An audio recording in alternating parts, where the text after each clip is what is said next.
This is one of those things that only happens in Nashville, Tennessee. I'm sitting there one morning at the house and my phone rings. It's Guy Clark. Verlon, get your ass over here. Sam Bush is here and we're going to write us a song today. I said, I'll be right there, Guy Clark.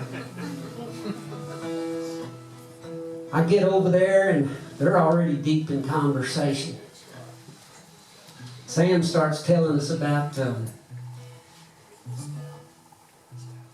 losing his dad and when it came time to clean out his dad's big old desk. He said there was your normal old stuff, you know, in the drawer, but he said way in the back of the drawer he found a well-protected document, it looked like. He pulled it out and he held it up and it was the front page of the old Nashville Banner newspaper. And there was a picture on that front page.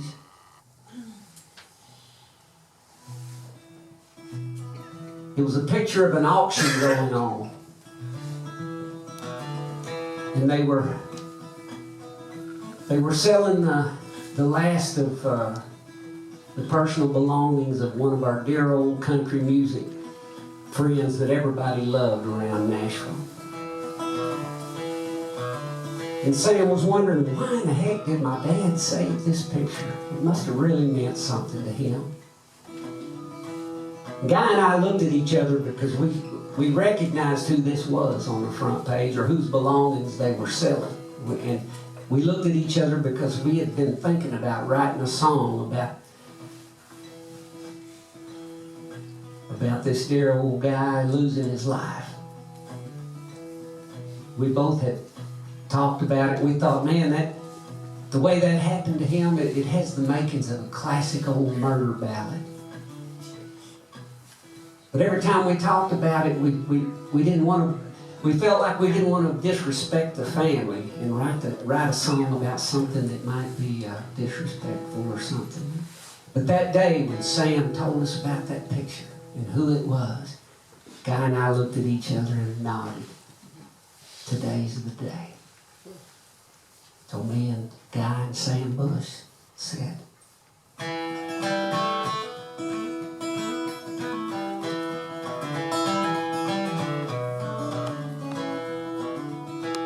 on Ridgetop, Tennessee, in 1973, the Brown boys killed Stringbean and Estelle.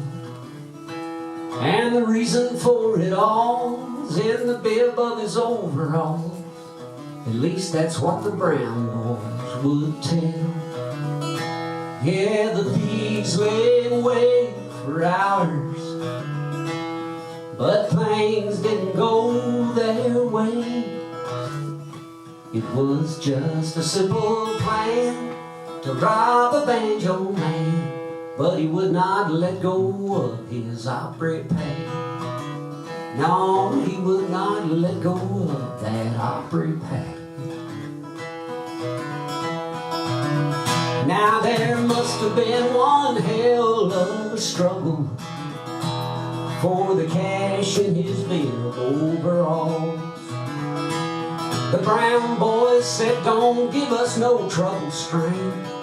They said, we came for some, but now we want it all. Yeah, the thieves said, stand and deliver, but old Stringbean would not tell. And later we would learn that was the point of no return. They shot him dead and then they shot Estelle.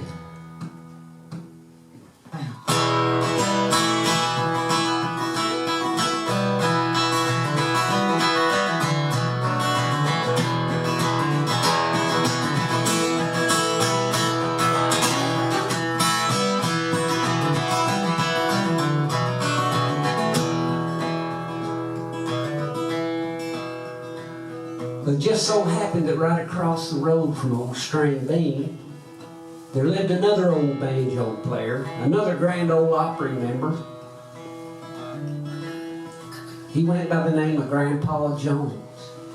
Grandpa Jones and Stringbean, these two old banjo pickers, two grand old opera stars, were best friends. They used to walk out their front doors every morning, walk out into that little gravel driveway, and they'd go down the roadways and they'd start off the day fishing together. Best of friends. When he didn't see no smoke from the chimney, Grandpa knew that something was not right.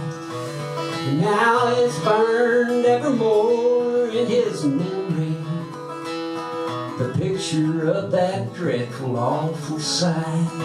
And then 23 years later, when they tore the old fireplace down, there was $20,000 that the Brown boys never found. It seemed like easy money, but things didn't go their way. It was just a simple plan to rob a banjo man, but he would not let go of his opera pay. No, he would not let go of his opera pay. So I ask you, is anything sacred? Lord, I do believe now I have seen it all.